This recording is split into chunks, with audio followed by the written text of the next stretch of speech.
naman, pero matagal. Kailangan sentence tapos 6 words eh. Pwede bang describe it's 6? Tama.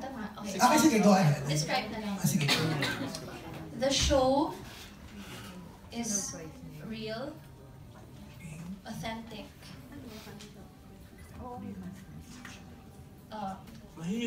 Real, authentic, relatable. Pwede mong saluhin, Rolly, para maging ano na kayo, 666 na kayo. I mean, or 4-2, gano'n, 5-1. Real, authentic, relatable, nakakakilig. Okay. Nakakakilig. Nakakakaba, nakakakilig, nakakaaliw. Wow! Nakakabaliw. Ano ka? Nakakaaliw.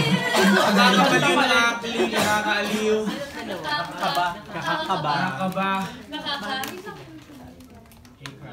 Hey, crush, huwag ka sanang Kasi ito, meron mga eksena doon na nakakainit.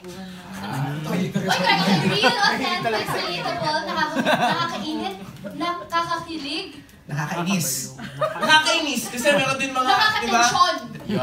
Babalik ni Miss Isa Calzado, matensyon. Idadamay kayo nakakainis kasi... Ba't ka naiinis? Siyempre, yung mga kontrabida nakakainis minsan. Wala kontrabida dito. Wala ba? Go, guys. So next question is medyo looking